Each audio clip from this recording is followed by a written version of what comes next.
एक प्राचीन नगरी जिसे कभी पृथ्वी का स्वर्ग माना जाता था, अपने समय से हजारों साल आगे की सभ्यता, उन्नति के चरम सीमा में रहने वाला एक जादुई शहर जो अचानक समुद्र के गर्भ में समा जाता है।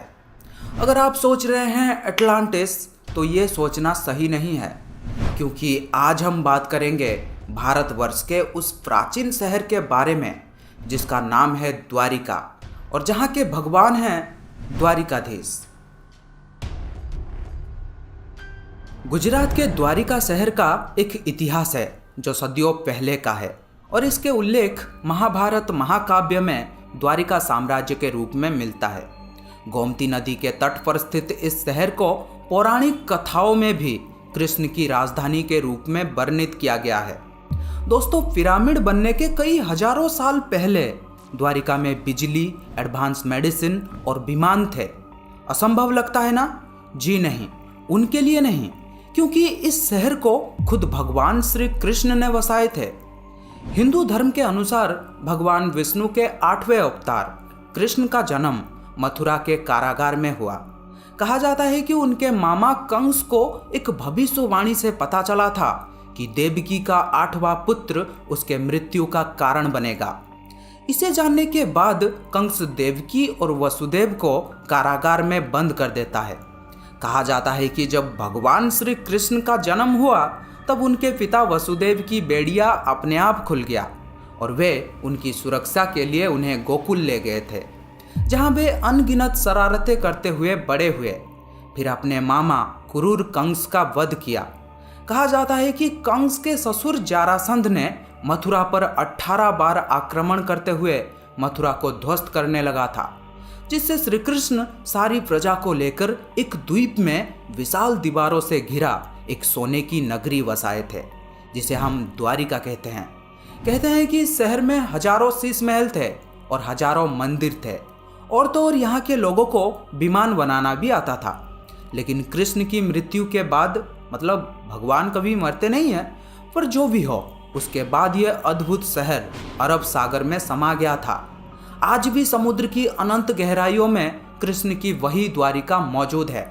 श्रीमद् भागवत गीता में भी द्वारिका का वर्णन एक विशाल और वैभवशाली राज्य के तौर पे किया गया है। देखो, भारत के उत्तर में है बद्रीनाथ धाम, पूरब में है जगन्नाथ धाम, उसी तरह दक्षिण में है रामेश्वरम और पश्चिम में है द्वारिकापुरी। ये चारों धाम भारत के चारों दिशाओं को आपस में जोड़े रखता है। कहा जाता है कि भगवान विष्णु पहले बद्रीनाथ में ध्यान लगाते हैं, जगन्नाथपुरी में भोजन करते हैं, रामेश्वरम में नहाते हैं और द्वारिका में राज करते हैं, जिस वजह से द्वारिका को देव नगरी भी कहा गया है। ऐसे में मन में ये सवाल उठना स्वाभाविक है कि वो नगरी समुद्र में डूब ही कैसे सकता है जिसे खुद भगवान ने बसाए हो। तथ्यों और जानकारी के आधार पर महाभारत युद्ध के 50 साल के भीतर श्री कृष्ण की नगरी समुद्र में डूब जाता है। साथ ही द्वारिका के डूबने से पहले ही श्री कृष्ण और बलराम भी पृथ्वी लोक को छोड़कर चले जाते हैं और पूरा यदुवंश ही खत्म हो जाता है। आखिर भगवान का वंश क्यों खत्म हो गया, ये सवाल मन में जरूर उठेगा। दरअसल महाभारत में गांधारी और धृतराष्ट्र के सभी 100 पुत्र मारे गए थे। युद्ध समाप्ति के बाद श्री कृष्ण गांधारी से मिलने जाते हैं। उधर अपने जीवित रहते हुए सभी पुत्रों के मर जाने पर गांधारी बहुत व्यथित थी। एक माँ के दर्द आंसुओं से गांधारी ने श्री कृष्ण भगवान को श्राप दिया कि जिस तरह मेरे वंश में नाम लेने वाला कोई नहीं बचा, ठीक वैसे ही तुम्हारा वंश भी नहीं चल पाएगा। मैं श्राप देती हूँ, पूरा यदुवंश ही खत्म हो जाएगा। गांधारी द्वारा श्री कृष्ण को श्राप दिए जाने के बाद द्वारिका में लगातार अपशगुन होने लगा। तेज आंधियां, प्राकृतिक आपदा रोजमर्रा की बातें बन गया था। कहा जाता है कि गांधारी की श्राप की वजह से 36 वर्षों के भीतर ये पूरा शहर एक बड़े से भूकंप के साथ समुद्र में डूब गया था। वो जलमग्न द्वारिका नगरी आज दुनिया भर के वैज्ञानिकों और पुरातत्वविदों के सबसे पसंदीदा रहस्य बन गया है। वर्ष 1981 में डॉक्टर SR राव के नेतृत्व में समुद्र पुरातत्व की एक टीम पौराणिक शहर द्वारिका की खोज शुरू कर देते हैं।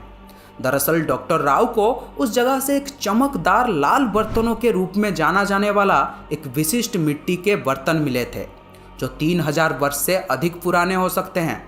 इन उत्खननों के परिणामों के आधार पर अरब सागर में डूबे हुए शहर की खोज 1981 में शुरू हुई। वैज्ञानिकों और पुरातत्वविदों ने इस साइट पर लगातार 20 वर्षों तक काम किए थे। इन खोजों से कई कलाकृतियाँ, गहने और टूटे हुए संरचना मिले जो 3500 वर्ष से अधिक पुराने थे। लेकिन वर्ष 2001 में भारत सरकार ने गुजरात समुद्री तटों पर प्रदूषण के कारण हुए नुकसान का अनुमान लगाने के लिए नेशनल इंस्टीट्यूट ऑफ ओशनोग्राफिक छात्राओं को एक सर्वे करने को कहा। जब समुद्र तलहटी की जांच की गई तो सोनार पर मानव निर्मित नगर पाए गए। समुद्र तट से लगभग 70 फीट नीचे उन्हें पत्थरों के दीवारें, सीढ़ियाँ और चट्टानों के बहुत बड़े टुकड़े मिले जो कभी संरचना का हिस्सा थे, और कुछ तांबे के सिक्के भी मिले थे जिसे वैज्ञानिकों ने 3600 वर्ष पुराने बताए। कुछ नमूनों को कार्बन डेटिंग के लिए मणिपुर और ऑक्सफोर्ड विश्वविद्यालय भेजे गए थे, जिसके परिणामों ने और अधिक रहस्य पैदा किया क्योंकि कुछ वस्तु 9000 वर्ष पुराने पाए गए। भारतीय पुरातत्व सर्वेक्षण द्वारा किए गए खोजों ने न केवल ये साबित किया कि द्वारिका का पौराणिक शहर वास्तविक था, बल्कि ये भी साबित किया कि महाभारत एक काल्पनिक कथा नहीं थी। वर्तमान का द्वारिका नगरी आदि शंकराचार्य द्वारा स्थापित है। द्वारिकाधीश मंदिर का वर्तमान स्वरूप 16वीं शताब्दी में निर्मित हुआ था। यहाँ पहले कई मंदिर थे, लेकिन मुगलों ने उन्हें तोड़ दिया। हालांकि लोगों का मानना है कि मूल मंदिर को कृष्ण के परपोते वज्रनाभ ने बनवाए थे।